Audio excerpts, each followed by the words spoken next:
ఈరోజు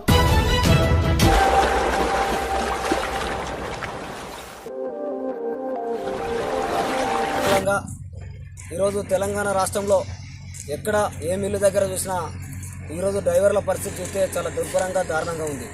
వారం రోజుల నుంచి వెళ్ళి అంగోడు కాక నానా ఇబ్బందులు పడుతూ కనీసం టెంట్ వేసిన సౌకర్యం లేదు.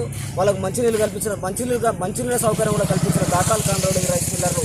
కానీ రైతుల దగ్గర అక్కడ 15 రూపాయలు తీసుకుంటా ఉన్నారు, ఇక్కడ 15 రూపాయలు తీసుకుంటా ఉన్నారు. రైతులను కోత చేస్తూ ఉన్నారు. ఒక అన్లోడ్ చేయడానికి లారీలు అన్లోడ్ చేయడానికి వారం రోజుల టైం పడితే ఈ రాష్ట్ర ప్రభుత్వ పరిస్థితి ఎలా ఉందో అర్థమవుతా ఉంది. అంటే ఈ రాష్ట్ర ప్రభుత్వం ఒక నిర్లక్ష్యం మూలంగానే ఇదంతా జరుగుతూ ఉంది. ఇక్కడ ఉన్నటువంటి జిల్లా ఉన్నతాధికారులు కూడా ఎంఆర్ఓ కానీ వ్యవసాయ అధికారులు కానీ తక్షణమే స్పందించాల్సిన అవసరం ఉంది. కానీ స్పందించకుండా నిర్లక్ష్యం చేస్తూ జిల్లా ఉన్నతాధికారులు కూడా నిర్లక్ష్యం చేస్తూ ఉన్నారు. జిల్లా కలెక్టర్ గారు తక్షణమే స్పందించి వీళ్ళకు వెంటనే ఆదుకొని ఇక్కడ ఉన్నటువంటి లారీలు తొందరగా అన్లోడ్ అయ్యే విధంగా చర్యలు చేపట్టాలని చెప్పేసి జిల్లా కలెక్టర్ గారిని రాష్ట్ర ప్రభుత్వాన్ని డిమాండ్ చేస్తూ ఉన్నాం.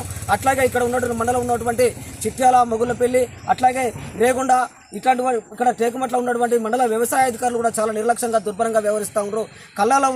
కళ్ళలో ఉన్నటువంటి పరిస్థితి ఐక్యపీ కేంద్రంలో ఉన్న పరిస్థితి అట్లే ఉంది. ఇక్కడ కలిసి చూస్తే మిల్లర్ల కడికి కలిసి చూస్తే మిల్లర్లు కూడా చాలా దారుణంగా ఇబ్బంది పెడతా ఉన్నారు. ఈ మిల్లర్లు కూడా వీళ్ళను అన్లోడ్ చేయకుండా వారం రోజుల పాటు నిర్లక్ష్యంగా ఉండడం అనేది చాలా దుర్మార్గమైన పరిస్థితి. తక్షణమే వ్యవసాయ అధికారులు సస్పెండ్ చేయాలి. ఇక్కడ